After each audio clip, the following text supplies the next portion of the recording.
Somebody come get 'em. They're too old for TikTok. Hello, and welcome to Too Old for TikTok. Catalina, how are you doing? I'm doing wonderful. That's an unhinged scream. I don't know why we're going for that now, but that's fine. I'm fine with that. It's because I had a Celsius. I'm drinking a Celsius now, and I'm like really energized. Ooh, you're learning what coffee's like. Ooh. Actually, oh my God. Wait, I had an iced coffee this morning. I forgot about. Oh, That's wow, why. you're jazzed. I'm tweaking. She's tweaking. I am having a Spindrift, as usual, and the bottom of a coffee and water, because... At the bottom of a coffee. Well, like, beautiful. there's literally like a millimeter of coffee left. Mm-hmm, yum. We both had a great experience over the weekend. It was Ivan's birthday. My birthday is actually, I'm going to be 36 when this podcast is out. That's crazy. Wow. Thank you. For my 36th birthday, me and 20 other people went to Applebee's Times Square, the largest Applebee's in the nation. And in solidarity, Catalina went to an Applebee's in Ohio. And Grove I feel like City, we had Ohio. Vastly different experiences. You go first. I mean, all right. So, first of all, when was the last time you'd been to an Applebee's?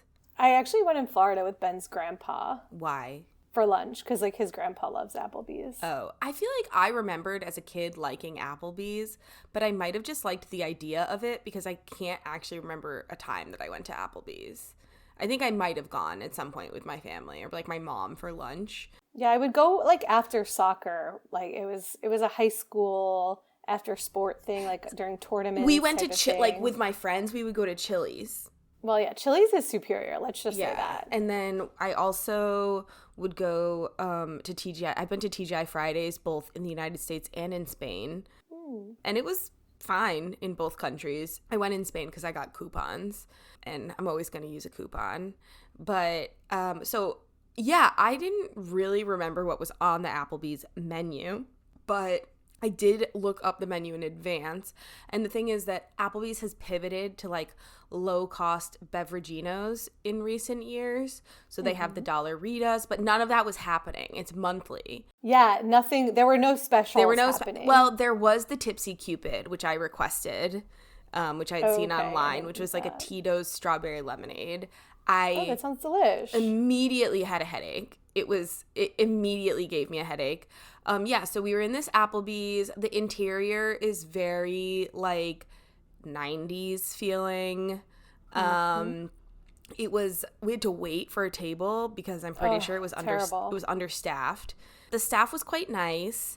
We ordered the combo appetizer, which is like mozzarella sticks, spinach and artichoke dip. We got a lot of those for all the tables. Buffalo chicken and something else. And everything... Quesadillas, chicken quesadillas. Oh, the quesadillas, yes. Yeah. Everything on it was... I thought that the spinach and artichoke dip was bad. It tasted like gravy. And then also we got blue cheese and ranch with our chicken strips.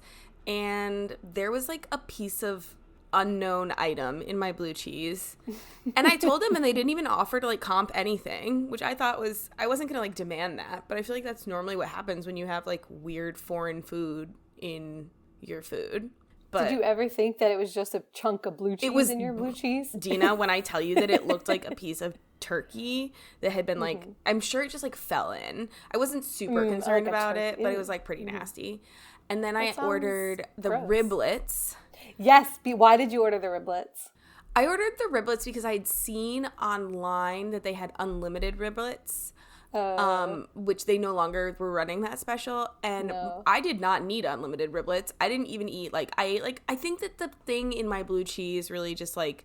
It threw you. It threw me. I was grossed out. And my friend got the cocktail that Dwayne "The Rock" Johnson, according to the menu, it's his favorite cocktail. That was also pretty bad. Ivan got a Tipsy Cupid. My favorite thing was when two of the people that we were with who ordered cheeseburgers, which was like a safe option, Yeah. the buns came and they were glistening, and they were like, why are these buns glistening? And I look over, and one of them is just like, he had like taken like a corner of his napkin and was just like dabbing the top of the bun. And I was like, just don't worry about it. And then my friend got the macaroni and cheese with the honey chicken strips, which was disgusting. Yes, my friend rated that, who got it, a 5 out of 10. It was inedible. My friend said it was a negative 17 out of 10. Ooh, And Ivan got the quesadilla burger, which was just foul also. Well, we had a very different experience. I pre-gamed Applebee's, so I was just like happy to show up. I also had called Applebee's 5 times to secure a reservation because I didn't want to show up with a group of 20 people and have to wait for a table. So I put a deposit down. I talked to the manager, and the manager told me when I get there, like, she wouldn't be there, but someone named Batman would be there. And I'm like, they're definitely trolling me. And they're like, call at 6 that day to make sure everything's good. So I call at 6. I talk to Maria and I go, is Batman there? She's like, who? I'm Maria. Like, when you get here, just find me. It's fine. Like, your tables are set, whatever. So we get there. The tables are ready. It is in a private room that holds about 60. So we're not in a private room. But the theme is pretty much 9/11. So, like, the whole wall is just a memorial, like, firefighters, 9/11 stuff. So, I mean, we're in New York City, so why do you look so surprised? Was it like the Twin Towers burning? Catalina, no. Do you? No, it was like firefighters smiling, and I don't know. Okay, so it was 9/11. It wasn't just like Twin Towers it wasn't themed, just, like, and then it hadn't been updated. Yeah. It was firefighters post 9/11. Were there any Twin Towers in sight? I have to look back at my photos we took, but I think perhaps there were. I don't know. I mean, that's a reason to visit the Applebee's Times Square, to see the 9/11 room. Yeah. So we get there, and I really want to meet this Batman. I want to know if I'm being trolled or not. So all meal, I'm asking every waiter or server that comes over, like, do you know where Batman? And they're like, yeah, like, he's here, but like, why do you want to see him? I'm like, I just got to see this guy exists. So at the end of the meal, Batman comes. And I just say to him, I say, I want to thank you. Everything's been so nice. He says, oh, we're going to give you guys free shots. Wow. So we had like 8 free Tito's. It wasn't Tito's. It was just vodka in a cup, basically. And they were all disgusting. But I felt like royalty, really, at the Applebee's. And I did have the riblets. And I liked the riblets, I think, because I was drunk. I think if I had sober riblets, no. I actually said that. I was like, you either need to be drunk or like on drugs to enjoy this experience. Yeah. Maybe the burger, I think I could have eaten and been fine with. We mostly did apps at my table. Steph Raddick went to the bathroom and noticed that the changing table was down, noticed some people were doing drugs on the baby changing table. Also, while I was in the bathroom, I didn't see that, but security and the NYPD had to come to stop someone who refused to pay for their meal. So very Times Square. I'm a little curious about what the prices were like. This was why I was sending you pictures of the menu, because I was like, this was a bad meal. I think if I had gotten a burger, it would have been fine, but I actually think Five Guys does a better burger and it's cheaper. So my meal was like mid-tier priced. How expensive, like, what was the upcharge of being in Times Square at Applebee's? Was it the same prices? I don't know. We have to compare. We'll get back. But, like, how much was a cocktail? Oh, I have to get the receipt. It's in my purse. Yeah. Get the receipt. Do you want me to get it? Yeah, okay, go get the receipt. First of all, it's a CVS receipt. It's the longest receipt ever. That's what happens when you go out to eat with 21 people. Okay, so a shark bowl was $13.99. That is a cocktail. Yeah. Okay. How much for yours? We didn't get a shark bowl, so next. The Hawaiian, I got the Hawaiian Long Island iced tea, $13.99. Okay, so I think that it's like $4 more expensive. I think most of the drinks were $9. How much was your riblet platter? I want to say it was $14. Oh, no. Our riblet platter was $26.99. I would have flipped a table if maybe your riblets were better then. Honestly, maybe your food was better. Your food potentially tasted better. I wanted to tell you. Because it was more expensive? Well, if it was more expensive, you're paying for the Times Square of it all, but perhaps they have different, like, distributors of food, you know? But I don't think that's true, but sure. I looked up, we spent some time, so after we finished our meal, we sat there and just, like, drank water for 2 hours because we wanted to hang out, but we were in a weird suburb and no one wanted to order more drinks because they were like Sutter Home and like Barefoot Moscato. So we just sat there drinking waters, and I read the Applebee's Wikipedia page, and I learned a really interesting fact about what the original Applebee's name was. So what do you think the original Applebee's name was? B Apple. No, it was Applebee's RX for edibles and elixirs. Like a drugstore? They were doing some drugs in that Applebee's back in the day. It was opened in the 80s in Decatur, Georgia. Decatur. Wow. Yeah. Amazing. Well, to bring it back to TikTok, yeah. I did, every year I go to a heinous chain restaurant for my birthday. I post a rating. I make everyone rate their experience, the food. So that's up on my TikTok. And the performance is very poor. Doesn't have it was a little long, I will say. It was very long, but also because there's a lot to say. I saw a guy posted a TikTok about doing something very similar at Chili's, and he had like a whole song. Like, it wasn't a song, but it was very well done. And I was like, Well, my Red Lobster one performed very well. So yeah. You never know. You never know what's going to hit. You never know. Well, that was 10 minutes of talking about Applebee's, so let's move on to... This is big TikTok news. I equate this with a couch guy, a West End Caleb, sorority Alabama Rush. Right now, the mecca of TikTok is Reesa, Teesa, Who the Fuck Did I Marry series. So I was introduced to this by a video by Hi Molly's. When you hear people talking about long-form content on TikTok, this is exactly what they mean. This angel of a woman has uploaded an entire, basically true crime series. It's 500 minutes. It's 50 parts, each is 10 minutes. I actually stopped to record this at 43 purely because I don't want it to end. I've laughed, I've cried. I feel like I haven't cried, but it's heart-wrenching. The people in the comments, I feel like they're my brothers and sisters. We're all in this together. We're all in this for Reesa Teesa. If you have anything to do, any chore, you want to work out, you are at work and don't want to be, put this on. I swear to God, the time will fly by.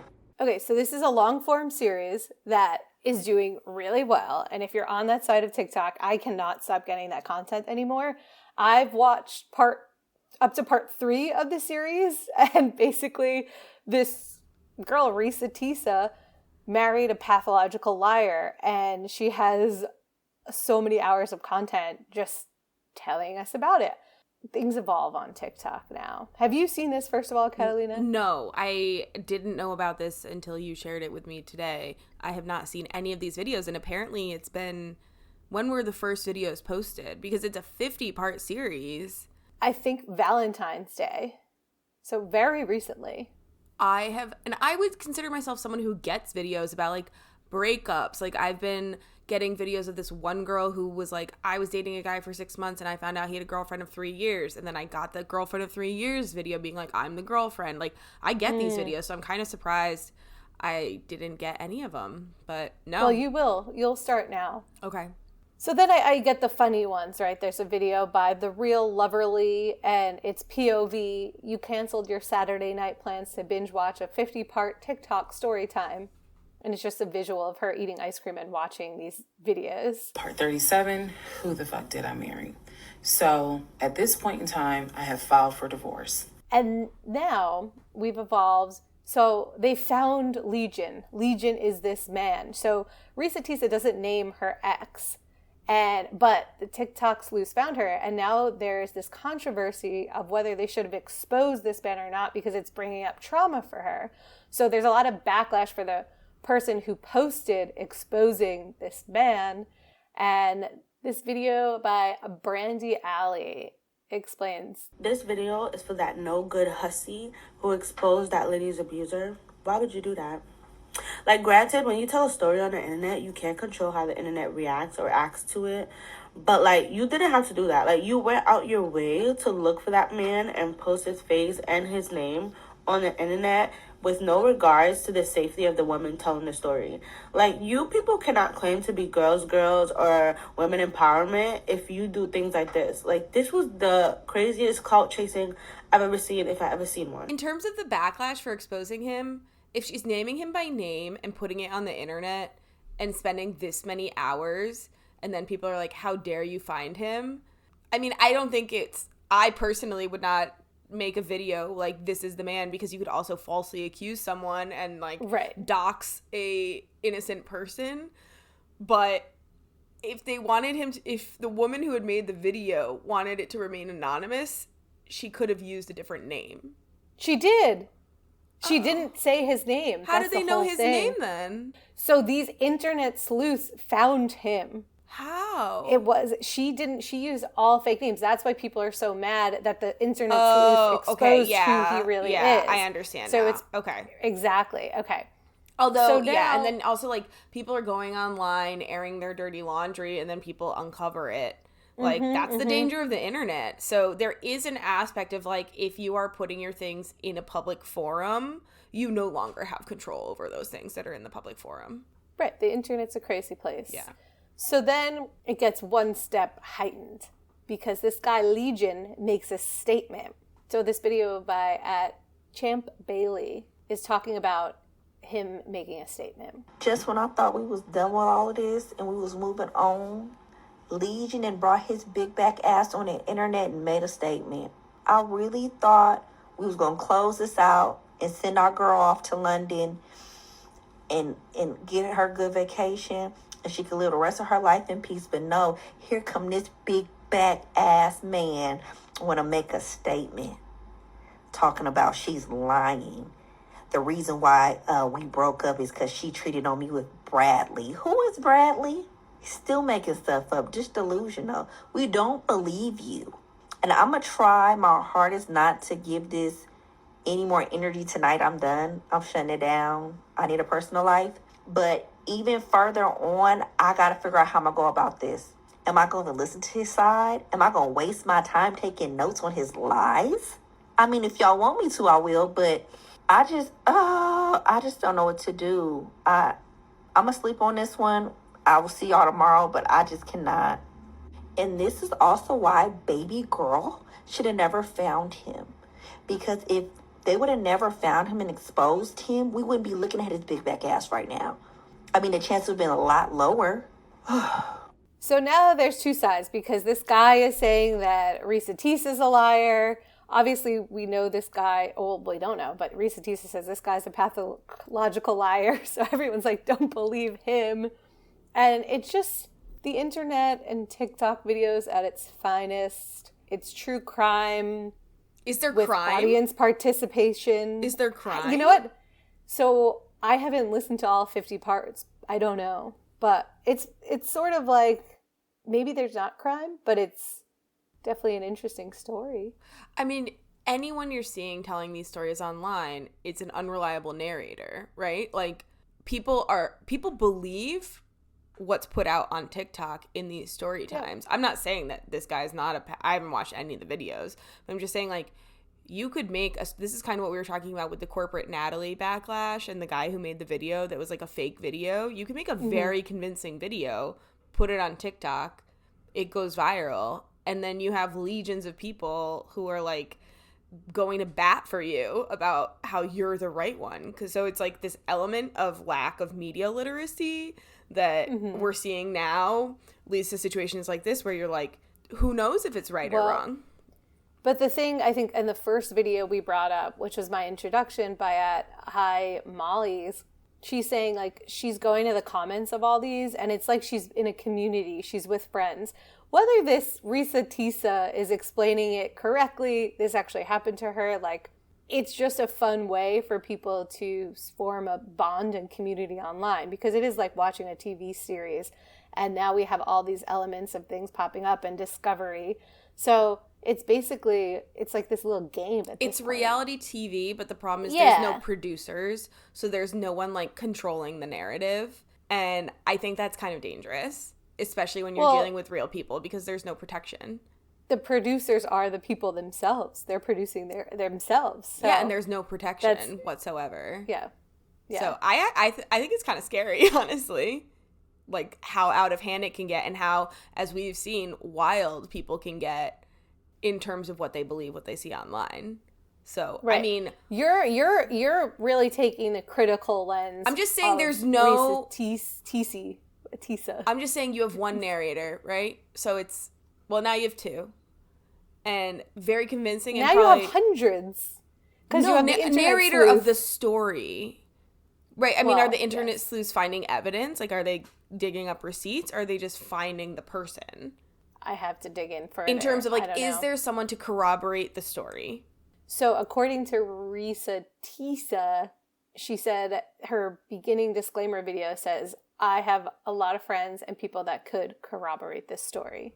Okay. Whether you believe that or not. I mean, don't it's know. not a trial, but it is kind of like these people end up being put on. I don't know why I'm going to bat for this Legion guy. He probably sucks balls. Yeah. Oh my God, exactly. I was like, you're But I'm taking just the- saying, you're taking the- I'm saying more the idea of it all is what I find troubling. I think You're this could taking be the a critical lens. this could be a case where this woman is telling her real story, but this is Yeah. like a dangerous forum for these types of stories to be told without any corroboration, any evidence. And, you know, like, I wonder, we kept talking last week about, like, legal precedent. I wonder if there's going to be any legal precedent for, like, libel or, like, slander cases that come out of TikTok with these types of story Well, times. she never names his name. It's Right. just random person. So Yeah. he could have basically said, like, this isn't me. Well, that's the other thing. It's like, he's why are you coming basically online? doubling down and coming out with yeah, this you're like statement. making Yeah. it worse by coming online. Stay anonymous, because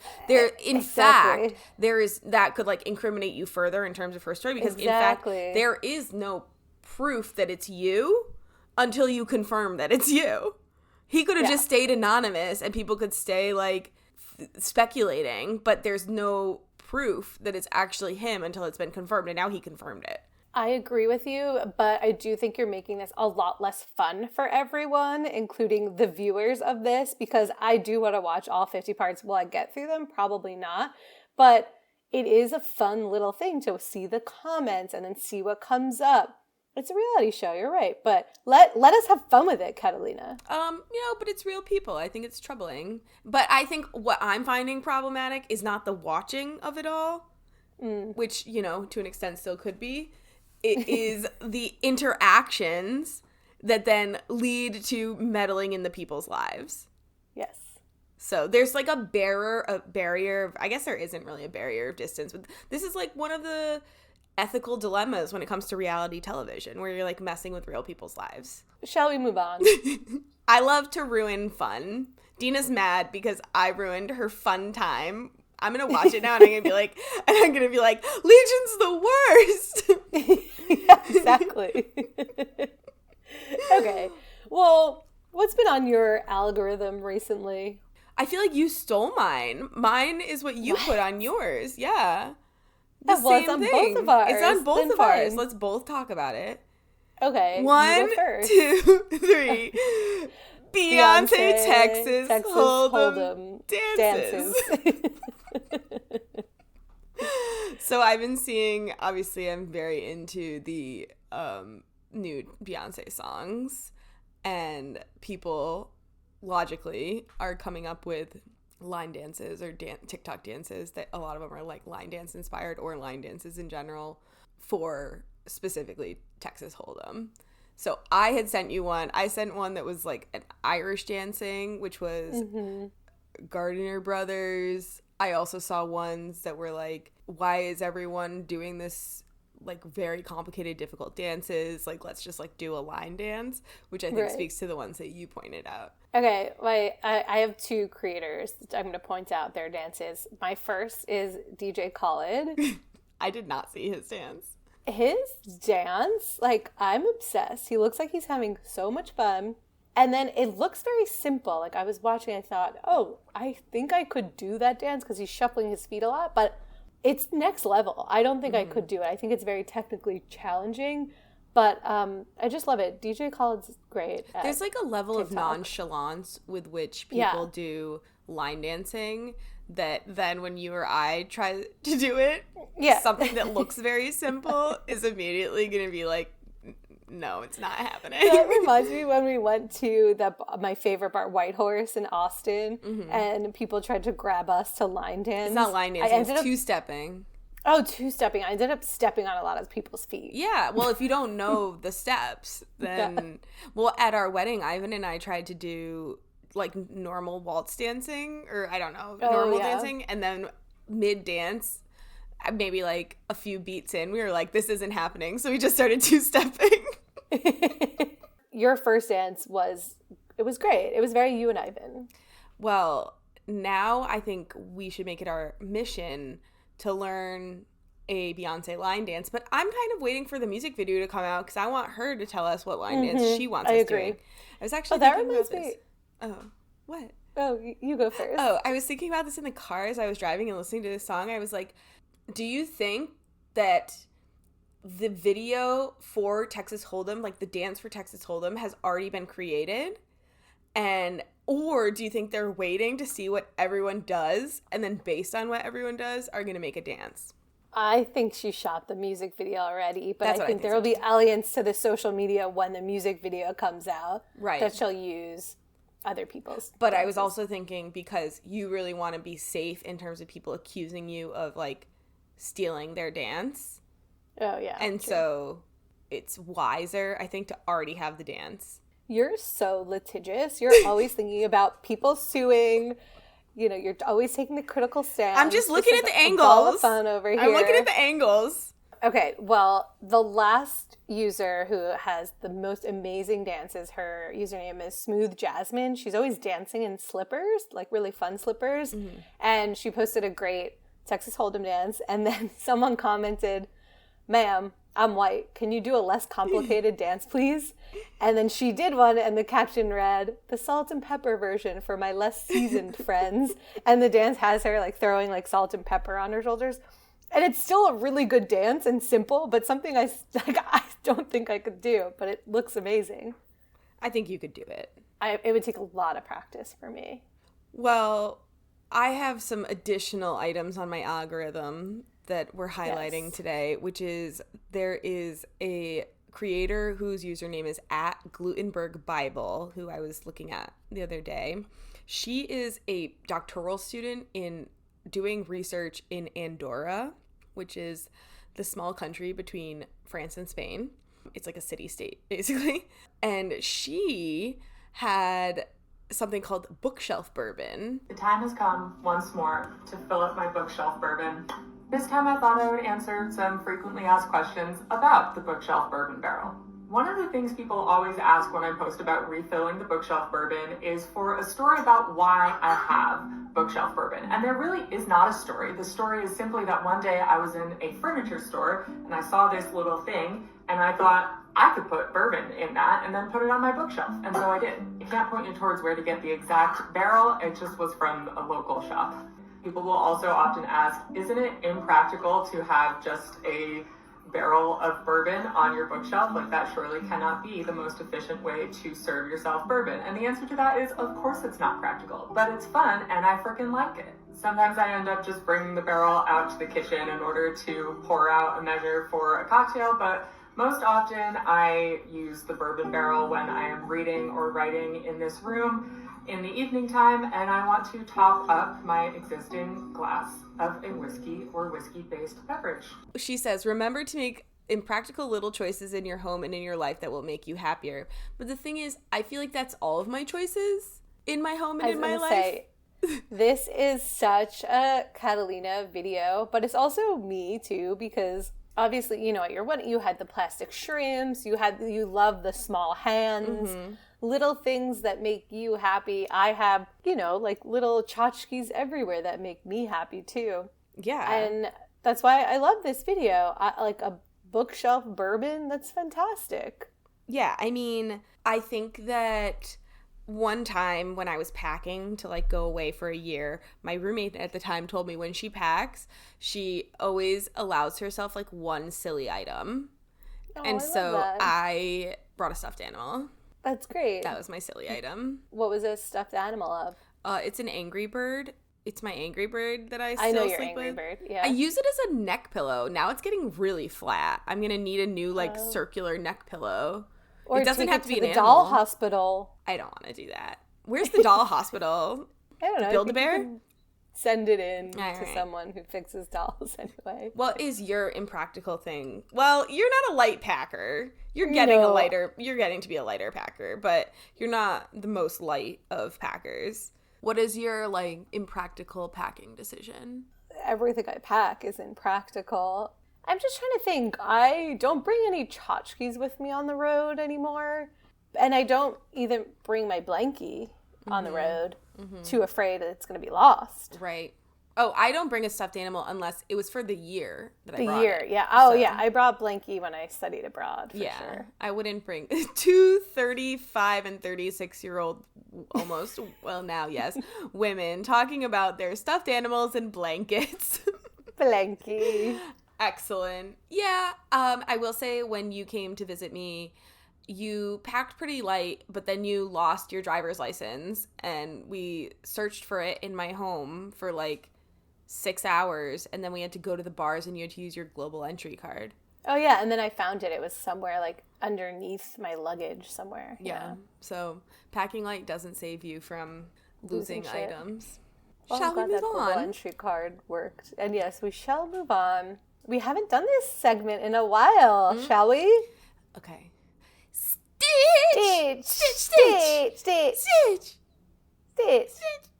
Our Stitch is by Maddie Hart, and my favorite version of it is by a user named Young Blur. What's a piece of trauma that you have that's funny? It has to actually be The amount of times I have been sent that video because people know this story is insane. So back in July of 2022, I was visiting my now ex-best friend in Atlanta, and I was surprising my friend's band that was playing a show there that night. And we'd been queuing outside the venue for a few hours, and it was at the Masquerade, which if you know anything about Atlanta, you kind of know what I'm talking about. And it was like 90 degrees, middle of July, and I was dying. I was so hot. And I heard that there was this ice cream place up on the above ground section. So I was like, I'm going to go try to find those two people that we just met, and I'm going to get some ice cream because I'm dying. I'm very hot and gross and kind of sweaty. And Apple Maps gets me all turned around, and I get really confused about where I'm going, and I end up in an alleyway. And I'm walking, trying to figure out where this ice cream shop is, and I hear this, like, bike bell behind me. And the next thing I know, I am pinned up against this brick wall in this alleyway, in between this bike and the wall, and I got nowhere to go, and this guy's asking me for money. I don't carry cash. I especially don't carry cash in Atlanta. Okay, this is really long, so I'm not going to play the whole thing. This is hilarious. At the end of the day, this person was held up and had to Cash App someone, and the person holding them up was immediately, but not only that, used a hotspot because they were having trouble with the internet, and then was immediately found because of the hotspot and because of the Cash App. At the end of the day, Cash App would only let me send $40 because it was a new account. So he took $40 that he made me Cash App to him. Whole time he's doing this, he's threatening me and, yada, yada, yada. But I still got my ice cream, if you were wondering. And the funny thing is the Atlanta police are like, oh yeah, this person does this all the time. Also, if you're that them in person jail. who's, like, robbing... Wow, that's very carceral mentality of you, Dina. They're holding in people jail up and stealing money. Oh my God, from there's them. other ways. There's other way. Criminal rehabilitation. Okay, yes, but I mean, they keep doing it. They need to. Something needs to be done. Okay, all right. Put them in jail, says Dina. My carceral friend. Yeah, that's pretty funny. I was actually just talking to a friend about getting robbed in Latin America and, like, different styles of robbery, like the robbery where they just, like, they sort of trick you, or the robbery where you get pickpocketed, or the robbery where they go by on a motorcycle. And my friend was telling me that he was, like, in Brazil, because he's from Brazil, and this is not Claudio, it's another Brazilian, but he was like, oh, yeah, if they don't have a gun, I'm going to negotiate with them. That's ballsy. I like that. But he was like, but actually, That's if a they good have a rule of knife, thumb. I'm kind of scared also. But he Yeah, was of like, yeah, course. people have tried to rob me, and I've been like, do you have a gun? And then they'd be like, well, and then he'd be like, so what do you want? It takes a very level-headed person to deal with that. Wow. Yeah, perfect. Have you been robbed like that? Knock on wood, no, I haven't. But now that I'm thinking about it, if someone ever did, I would just start screeching, riblet, riblet, riblet. I don't think you know what you'll do until it happens. And then in the shock of the moment, you act in like a very bizarre way. Yeah, but do you think that if I started shouting riblet over and over again, they would run away from me? Well, they would probably already be running with your stuff. Oh, so you think be... they already I already given them over my stuff.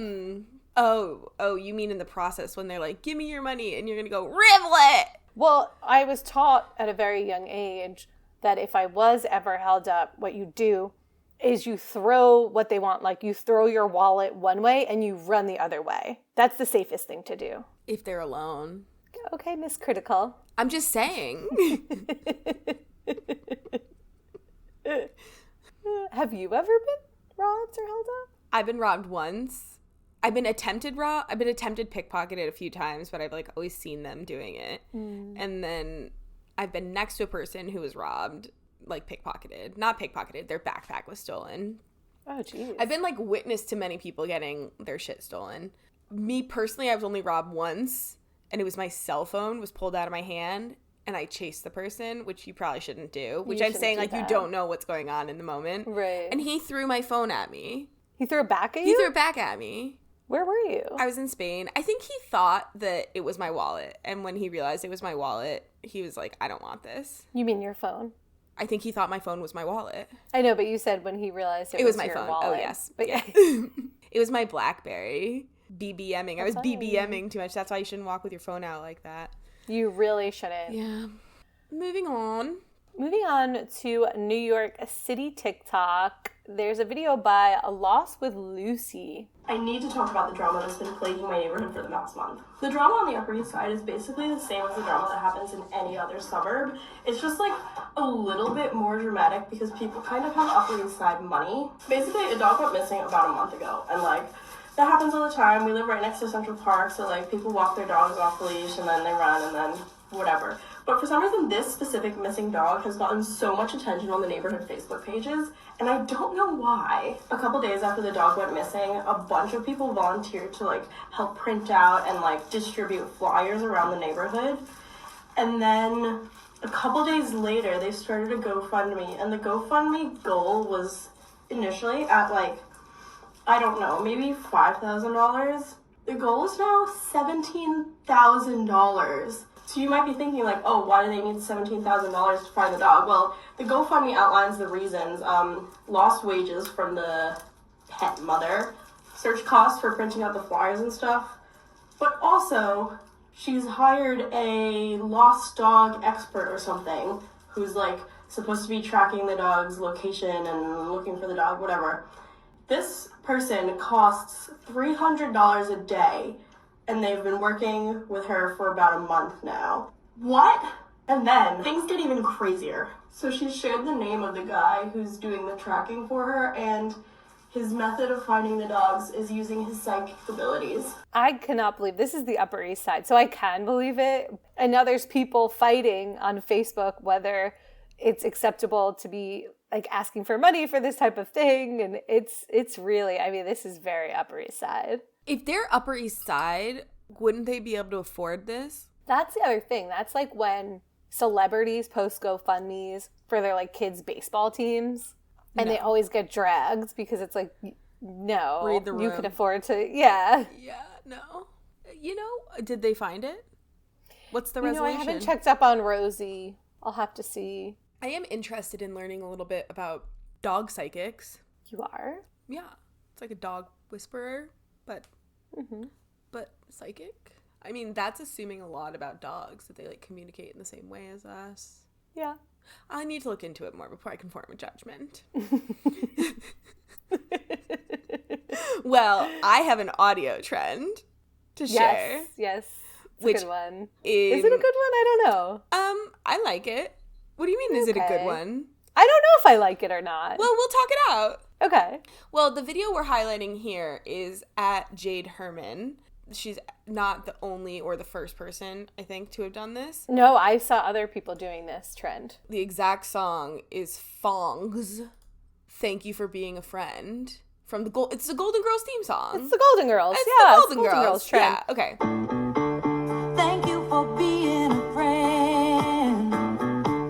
Travel down the road and back again. Your heart is true. You're a pal and a confidant. And if you threw a party. They're using the Golden Girls theme song, and they're showing children that are maybe 1, maybe 2. Honestly, the girls, they're all little girls that I've seen so far, and they all have kind of long hair, which is why they're probably 2. And they use, in this video that I saw, it was a Dyson hair wrap, they say.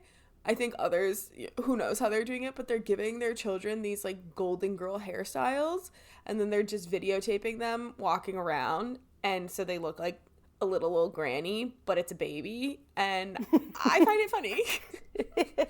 It is funny. It is cute, but something about doing a 2-year-old's hair is, I don't know why, it's sort of like disturbing to me. It's like putting it's like pageantry, right? There's a level of toddlers and pageants, toddlers and tiaras that is unsettling to me, and I think that's what I'm reminded of when I see these. Wow, who's the critical one now?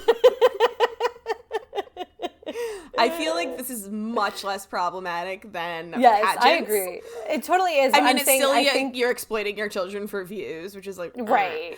But the visual in and of itself... It's cute. And this is why I'm talking about there's like the ecosystem around TikTok where all the problems happen, and then the videos themselves can obviously also be problematic, but like going back to the Reesa Teesa, the object in and of itself, the video in and of itself is very entertaining, right? What I'm talking about is more like the exchange between the videos, what's really going on in the world, the audience reception, the audience inclusion in the video. So it's like it's a much more complex product than the video itself. So for you, the video itself of the child with the hair, that is just fucking funny. You could have a critical reading of that video alone, but I think you're also taking issue with more the broader systems implied or like invoked in seeing those images. Yes, I would say invoked, because I'm reminded of Toddlers and Tiaras. Exactly. I never watched Toddlers and Tiaras. I didn't either, but because to me, it's not something that I was entertained by. There's a little exploiting your children thing that it's not only exploiting your children, right. but it's also exploiting your children. It's meta. So geez. Yay. I think we should end on that. I think that was a perfect little bow to this episode. Oof. Oh, wait. So I actually have one thing I do want to end on, which is a video that you sent me by @Rihanna. Oh, this is so funny. Rihanna? Yeah. Is that how you spell Rihanna? Or there's the spelling of it. Rihanna's house. And she's telling us why she has to stop playing Monopoly Go. Hi, my name is Rihanna, and I'm addicted to Monopoly Go. My husband had to stand on business and make me delete the app because I was out here in the Facebook Monopoly Go groups begging for stickers till 1 o'clock in the morning when I'm supposed to do my law school work and when I'm supposed to be taking care of my family. All I'm doing is out here begging for stickers and trying to get more dice so I could continue to play and lose my dice within 10 minutes and then have to come back. So I'm not allowed to play anymore. So if you don't see me on it, that's why. Don't beat my towns up. I'm coming back. Sorry, Monopoly Go. Did you go into her comments? I did, and everyone was so supportive of her, and they're like, "We got you. Come to the Facebook." What do you? Everyone was saying use swag bucks. Oh, well, that too. But everyone was also saying like, "Oh, I'm gonna trade stickers for you. Like, add me on Facebook. I got you, girl." But also, if you already have Monopoly Go, you can't get the swag bucks. It's only if you're a new user.